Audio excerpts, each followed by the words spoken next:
Derrière la barrière, le podcast sur la vie du village naturiste et surtout sur celles et ceux qui en font un lieu magique. Épisode 10, les réseaux.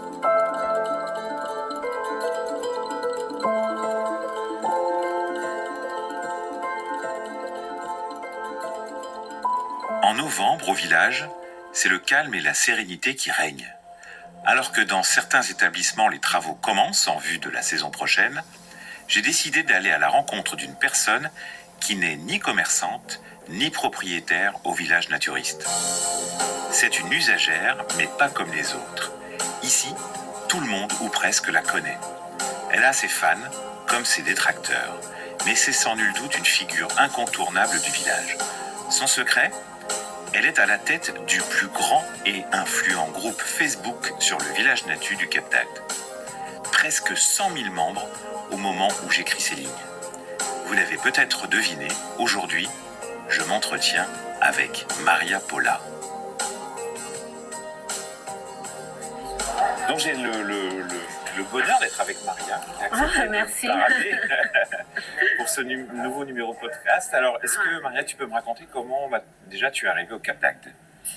Écoute, avec une copine, on est allé passer des vacances en 2015 au Grau-du-Roi. Ok. Et elle m'a dit, on n'est pas loin, pourquoi ne pas aller au Cap d'Agde ? Et j'étais réticente, comme les gens qui disent le Cap d'Agde et tout. Tu en avais entendu parler avant ? Voilà, j'avais entendu parler, pas forcément en bien. Ouais. Et puis un soir, on est allé. Et franchement, j'ai été agréablement surprise parce que franchement, on était deux nanas, on s'était habillés sexy et franchement, c'était le bonheur total parce que les gens... Vous êtes allés directement au Natu ? Oui, voilà, au Natu parce que l'idée c'était d'aller au Natu évidemment, parce que quand on parle du Cap d'Agde, forcément, c'est le Natu. Il y en a qui savent même pas qu'il y a le Cap. Oui, c'est ça, c'est que ça. Et donc, quand on a passé la soirée là-bas, tout s'est bien passé. Ouais. Et depuis 2015, j'ai pris mes vacances tout le temps au village. D'accord, ok. Et j'ai passé des vacances super. Et puis, l'année Covid, en 2020, quand je suis partie d'ici de vacances, je me suis dit, c'est là que je veux vivre. Donc tu venais à quel moment en vacances ? Juste l'été ou tu venais à d'autres moments ? Non, je venais juste l'été parce que j'avais pas trop... la possibilité de venir plus souvent. Ouais. D'accord. Et donc, après, j'ai passé toutes mes vacances. L'année Covid, quand je suis revenue de vacances, j'ai dit, c'est là que je veux vivre. Tout le monde ne m'a pas cru parce que j'avais un super appartement à Marseille. Ouais. J'ai tout laissé. Ils t'ont pas cru ou ils ont essayé de te dissuader ? Ils ont dit que c'est une mauvaise idée ou qu'est-ce que tu vas tenter là-bas ? Qu'est-ce que tu vas faire ? Oui, ça, mais ils m'ont pas cru. D'accord, ok. Ouais. Mais me dissuader, je veux dire, les gens qui me connaissent, ils savent très bien que quand j'ai une idée, j'ai une idée. D'accord. Mais tout le monde me disait, jamais tu laisseras ton appartement pour un studio et tout. Et voilà, j'ai tout laissé. Hein. D'accord. Donc tu t'es dit à ce moment-là, donc en 2020, au moment du Covid, tu te dis c'est là que je veux être tout. Voilà. Ok, donc tu as vendu ton appart, c'est ça ? J'ai vendu mon appart. Ouais. J'ai payé les dettes de la maison que j'ai achetée à ma fille parce que j'avais fait des travaux. Et j'ai acheté mon studio ici. Donc la même année, tu arrives en 2020 ? Ouais. Donc une période un peu particulière parce que c'était le Covid et que il y avait les confinements, etc. Ok, alors comment ça s'est passé cette arrivée au Cap ? Écoute, ça s'est bien passé parce que le studio, j'ai fait moi-même les travaux, ce que je pouvais faire. J'ai rendu un truc vraiment super beau et puis ça s'est super bien passé. En fait, les gens, ils m'ont ouvert les bras.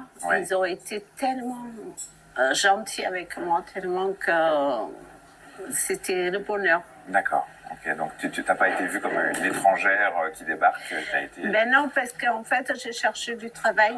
D'accord. Mais comme je dis souvent aux gens, pour s'intégrer, il faut savoir s'intégrer. Oui.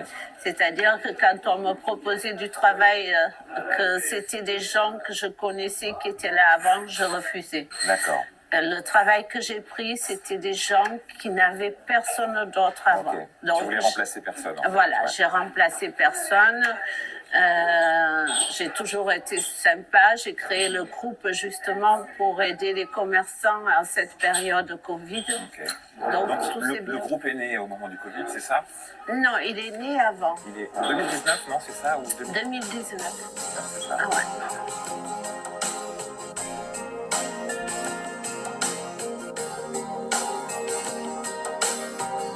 Il est né avant. Alors comment, qu'est-ce qui t'a donné envie? Est-ce qu'il y avait déjà des groupes au moment où tu as créé? Ouais. D'accord. Mais je voulais faire connaître le village parce que je me suis dit, chaque fois que tu dis que le Cap d'Agde, on te dit les cunus. Non, Oui. ce n'est pas les cunus. Le Cap d'Agde, c'est magnifique. C'est la région. Déjà, je suis tombée amoureuse de cette région. Et voilà, je voulais prouver aux gens que le Cap d'Agde, c'était un village magnifique. C'était pas ce que les gens y voient avec les émissions de merde. Hein. Donc c'était en réaction aux émissions que tu voyais à la télévision, Voilà, de tout à l'image, tout ça, tu t'es dit je vais créer un groupe. Ouais. Et donc ça veut dire, je reviens sur cette question-là, donc il y en avait qui existaient déjà avant, et tu t'es dit ça correspond pas à ce que je veux faire, ou je veux faire le mien. Enfin, qu'est-ce qui t'a conduit toi, plutôt que d'intervenir régulièrement sur un groupe qui existait déjà, à créer le tien? Parce que les autres, il y avait à l'époque Facebook qui censurait moins. Donc il y avait des photos un peu olé olé. D'accord. Moi, je voulais que les gens ils viennent sur mon groupe pour mon groupe, avec les pubs pour les commerçants et tout, pas juste pour regarder les photos de cul, parce que je voulais pas que ce soit dit que c'était les culs nus. D'accord, d'accord. Voilà. Tu voulais une autre Voilà, je voulais. Et d'ailleurs, c'est l'image que j'ai donnée. Hein. Ah ouais. En plus, je veux dire, les autres groupes, j'ai jamais... moi, des fois, il y a des gens qui sont venus publier sur mon groupe. Oui, avant, j'étais là, mais je publie pas ça.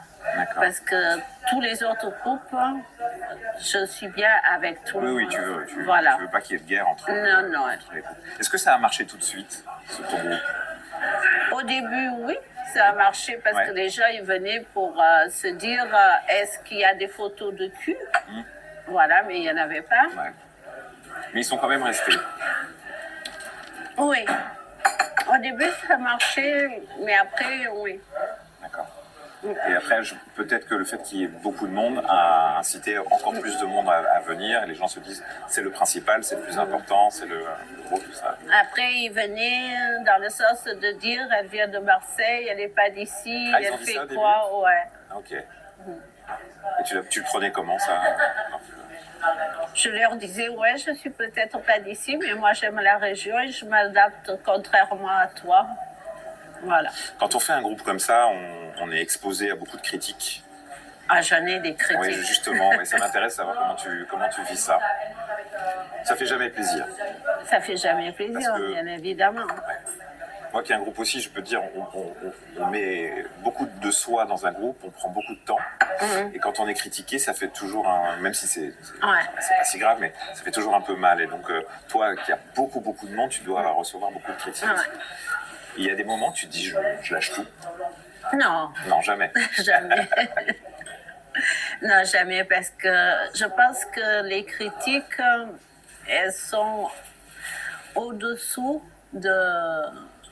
des gens qui me font des compliments. Hein. D'accord. Après, c'est normal qu'il y ait des critiques, on ne peut pas être d'accord avec tout le monde. Des fois, je balance des personnes parce que ce soit des mecs qui sont trop insistants avec les femmes, ou des femmes qui insultent les mecs, bien sûr. Alors forcément, ou alors des insultes, je mets le haut là de suite, mais en aucun cas je dis je lâche tout.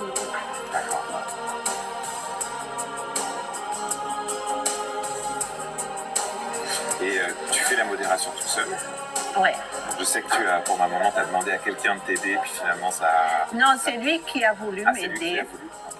D'ailleurs, il le faisait très bien, mais seulement il balançait trop de monde qui n'était pas avec ses idées. D'accord. Et il les éjectait du groupe. D'accord. Et c'est pour ça que j'ai repris. Voilà. C'est difficile de confier à quelqu'un d'autre une vision qu'on a, parce que c'est ta vision en fait, le groupe. Alors en hiver ça va, mais en été c'est dur. En été j'ai 2 fois 100 demandes d'adhésion. Ouais, et puis ça demande plus de temps de modération. C'est Ouais. vrai que là en ce moment c'est plutôt calme, mais l'été faut quand même faire attention. Est-ce que tu as l'impression que ça te donne du pouvoir ce groupe? Non. Non. Non, les gens ils me reconnaissent, les gens ils me remercient, mais j'ai fait ça surtout pour les commerçants, pour faire connaître le Cap d'Agde, le pouvoir l'eau. Non, t'as pas l'impression que ça te... Non, les gens ils sont gentils avec moi, bien évidemment, ils sont certaines personnes au petit souhait, et les commerçants ils sont vraiment gentils, je t'assure, c'est pour ça. Il y a tellement de gens bienveillants que le reste, c'est des trous du cul qui s'ennuient derrière leur écran, tu vois. Donc, tu peux pas plaire à tout le monde. Non, mais c'est pas... Oui, Voilà. ça c'est sûr, on peut pas plaire à tout le monde. Et sur ton groupe, moi qui y ai été pendant un moment, j'avais tendance à souvent dire, vous pouvez ne pas être d'accord avec elle, mais c'est chez elle ici. Donc si ça vous plaît pas, partez, plutôt que d'essayer de la convaincre du contraire ou des choses comme ça. Donc t'as envie de rester ici jusqu'au bout, ou t'as envie de partir ailleurs parfois? J'aurais envie de partir au Portugal.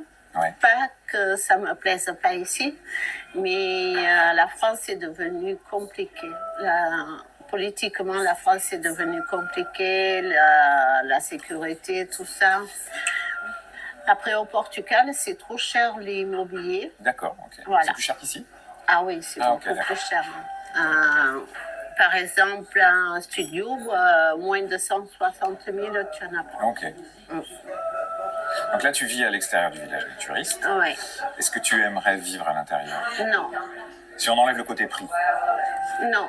Non.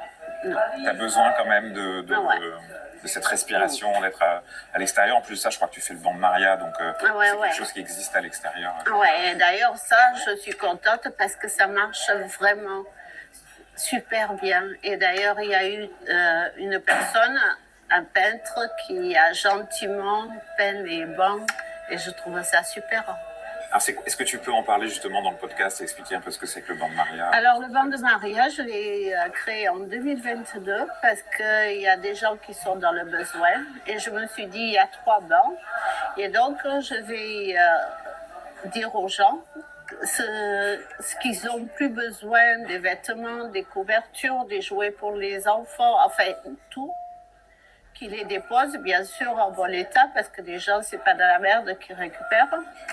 Et les gens qui sont dans le besoin, ils vont le récupérer. Ok. Mais c'est organisé, c'est-à-dire qu'à telle heure, on sait... Non. C'est n'importe quand? N'importe quand, du moment qu'il ne pleuve pas, bien sûr. Bien sûr, ouais. Et il n'y a pas des gens qui viennent voler juste pour le plaisir de voler des choses qui sont déposées? Tu sais, je vais te dire un truc... au Resto du Cœur, moi j'ai travaillé au Resto du Cœur. Les gens ils prenaient d'abord pour eux avant de donner aux autres. Donc après c'est avec leur conscience. Mais si tu penses à ça, tu fais plus rien. On fait plus rien. Voilà. Raison, ouais. Mais j'ai vu des gens qui mettaient des poussettes au banc de Maria et tout.